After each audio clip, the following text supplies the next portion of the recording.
At my signal, unleash hell. Give them something they've never seen before. Am I not merciful? What we do in life echoes in eternity.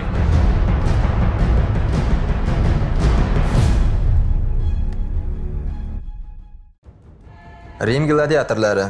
Ular jang maydonida juda shafqatsiz edi. Ammo ularning shaxsiy hayoti janglardan ham ko'ra ko'proq qiziqarli edi. Hatto Rim imperatorlarining ayollari ham ulardan o'zini tiya olmagan. Ularning g'alati va sirli jinsiy hayot haqida eshitishga tayyormisiz? Siz Rim gladiatorlari faqat jang qilishgan deb o'ylaysizmi?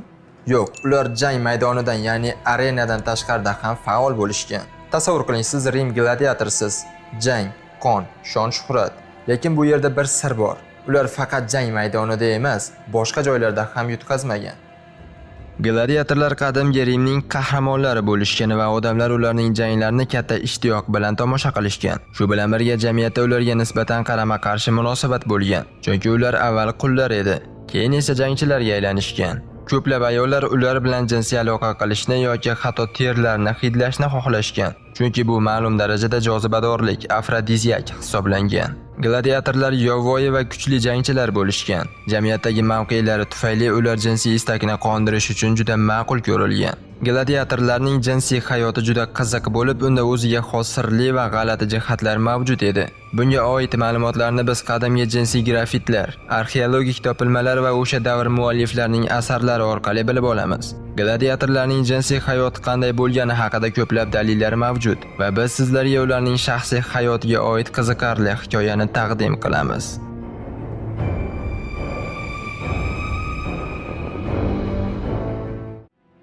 Hozirgi kunda ayollar badanini chiniqtirgan sportchi yigitlarni yoqtiradi, to'g'rimi?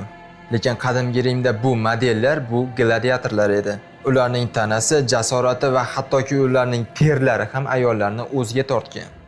Yuqorida aytilganidek, qadimgi Rimda gladiatorlarning jamiyatdagi mavqei unchalik yuqori bo'lmagan. Ularning aksariyati qullar yoki mahbuslar edi, ammo odamlar baribir ularga qoyil qolishardi. Buning sababi shundaki, Rim jamiyatida ko'pchilik gladiatorlar bir xil pastki tabaqaga mansub edi. Gladiatorlar aktyorlar yoki jinsiy xizmat ko'rsatuvchi shaxslar bilan deyarli bir xil darajada ko'rilgan. Ular nihoyatda jasur edilar, chunki har bir jang ular uchun hayot-mamot masalasi edi. Aynan shu xavf tufayli ular odamlar orasida katta hurmat qozongan va arenada erishgan g'alabalari bilan mashhur bo'lishgan. Ayniqsa ular ayollar orasida juda mashhur bo'lib, ko'plab taniqli Rim ayollari, hatto Rim hukmdorlarining rafiqalari ham ularga qiziqish bildirgan. Rim imperatorlarining ayollari ham gladiatorlar bilan yaqin munosabat o'rnatishdan tiyila olmaganlar. Ular har safar arenada hayot uchun kurashgan jasur va kuchli erkaklar bilan jinsiy ehtiyojlarini qondirishga intilishgan. Endi tasavvur qiling, Rim imperatorining rafiqasi oddiy gladiatorni sevib qolganiga ishonasizmi? Ha, bu oddiygina mish-mish emas, bu tarixchilarning yozib qoldirgan real voqeasi. Bu qanchalik janjallarga sabab bo'lganini tasavvur qilyapsizmi? Hatto Rim imperatorlarining o'zlari ham bu vaziyatdan hayratda qolishgan va bashoratchilardan maslahat so'ragan. Natija esa hayratlanarli. Rimliklar gladiator qonini afrodiziak deb hisoblaganini bilasizmi? Keling bu mavzu haqida batafsilroq gaplashamiz. Misol uchun imperator Mark Avreliyning rafiqasi Faustina kichik bir gladiatorni sevib qolgan. Hatto mishmishlarga ko'ra ushbu gladiator Mark Avreliyning o'g'lining otasi bo'lishi mumkin edi. Bu haqida mashhur Rim tarixchilari Gerodian va Dio Cassi yozib qoldirgan. Faustina ushbu sevgisi haqida eriga aytganida imperator bashoratchilar bilan maslahatlashgan.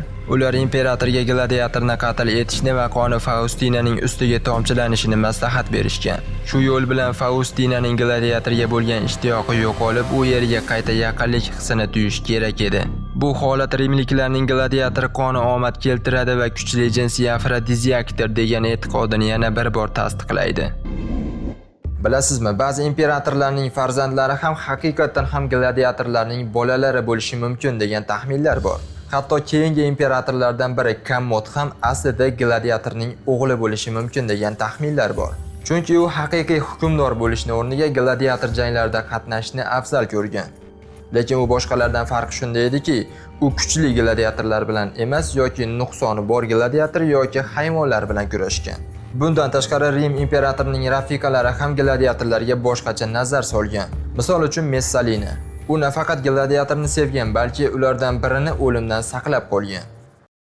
Shuningdek, Mark Avreliyning o'g'li Commod aslida gladiatorning farzandi bo'lishi mumkinligi aytiladi. U keyinchalik imperator bo'lgan, ammo hukmdorlikdan ko'ra gladiatorlik janglarda qatnashishni ko'proq yoqtirgan.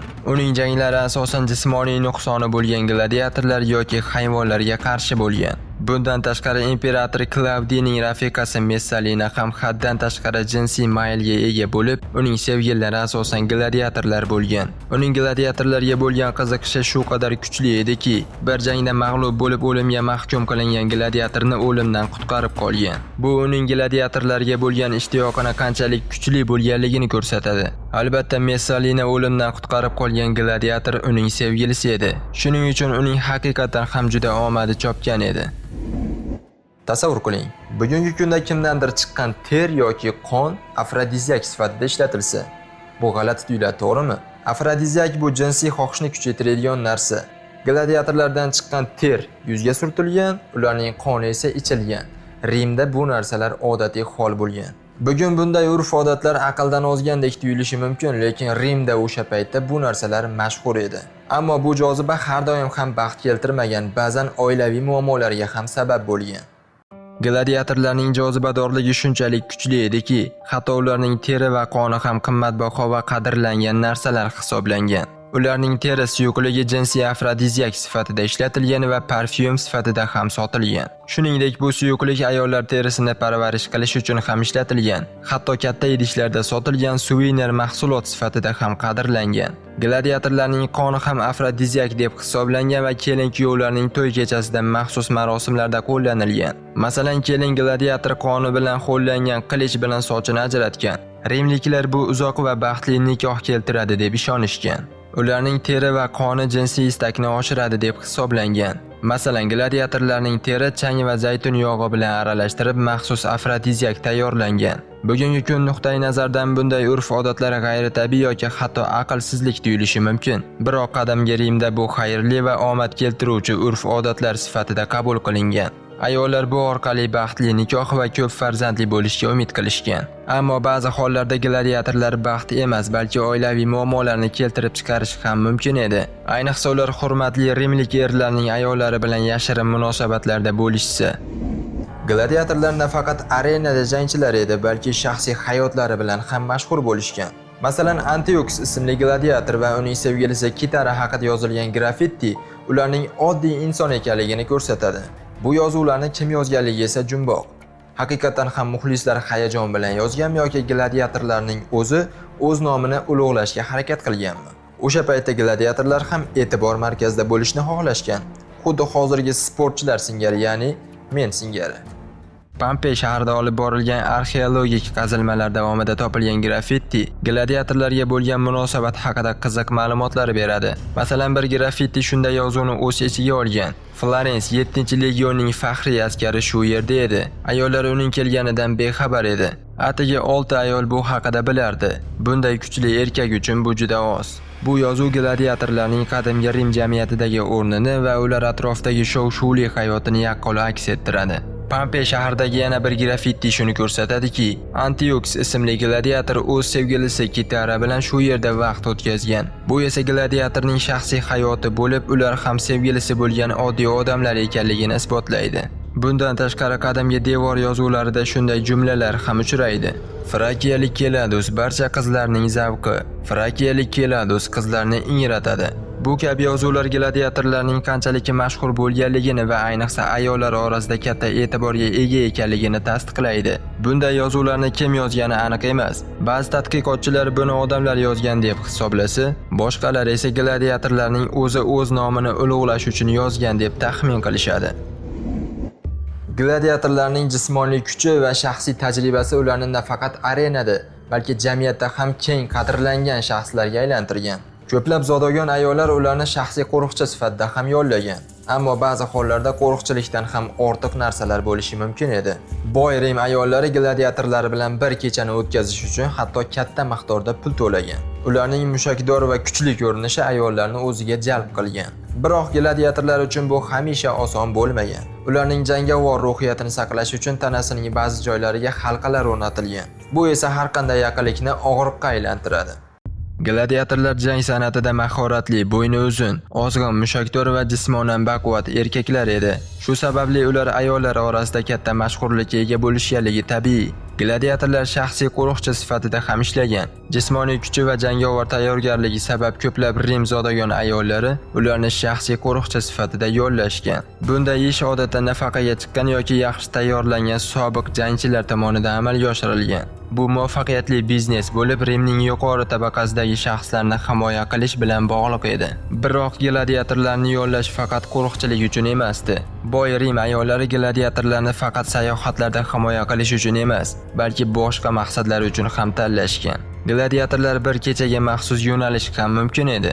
Ayollar gladiatorlarning mukammal jismoniy ko'rinishiga ega bo'lishlarini qadrlashgan va yuqorida aytilganidek ular bilan jinsiy aloqa qilish Rim jamiyatida afzal qilingan hodisalardan biri bo'lgan. Shu sababli ayollar gladiatorlar bilan tunash uchun katta miqdorda pul to'lashgan. Bu hodisa qadimgi Rim madaniyatidagi gladiatorlarning faqat arenadagi mashhurligini emas, balki shaxsiy hayotini ham ochib beradi. Rim gladiatorlari erkin ravishda jinsiy aloqa qilishlari mumkin emasdi, chunki ularning jangovar ruhini saqlab qolishi muhim edi. Ularning egalari tanasining muayyan joylariga katta halqa o'rnatgan. Shuning uchun gladiator bilan tunash istagi og'riq bilan bog'liq bo'lgan. Rim arenasida erkak gladiatorlar hukmron bo'lgan bo'lsa, ayol gladiatorlar ham bo'lgan, ammo ular kam uchragan, lekin ularning chiqishi katta qiziqish uyg'otgan.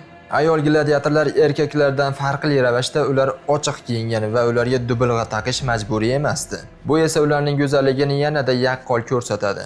Ayol gladiatorlarning jangi Rimning yuqori tabaqali odamlari uchun maxsus uyushtirilgan.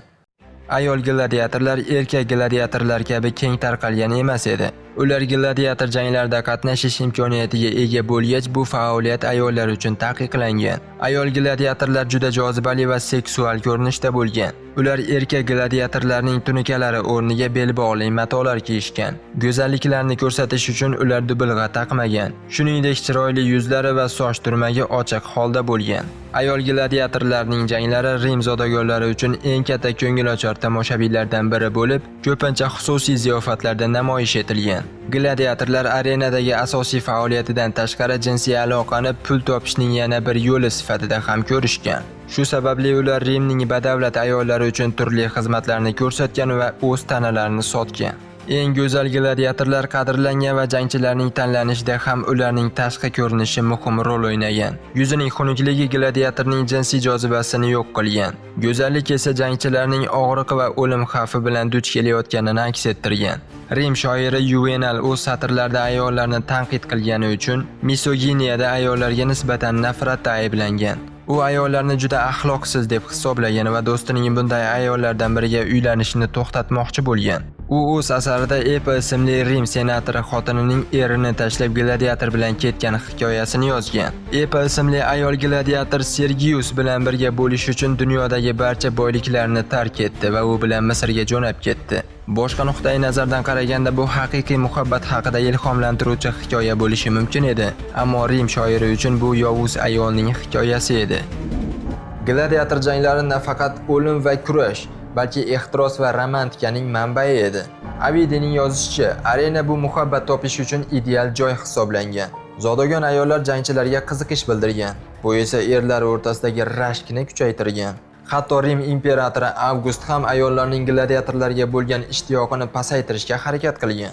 U ayollarni arenaning yuqori qismida, ya'ni hech kimni ko'rish imkonsiz joylarga joylashtirgan, lekin bu ayollarni ularga bo'lgan munosabatidan to'xtatmagan. Gladiator janglari romantika va ehtiros manbai edi. Gladiatorlar arenada hayot-mamot janglarini o'tkazishgan. Ovidiy ma'lumotlariga ko'ra, bu joylar romantik va kuchli jinsiy energiya bilan to'la bo'lgan. Ko'plab qizlar bu janglarni tomosha qilishga kelgan va bu joylar o'z juftini topish uchun ideal maskan hisoblangan.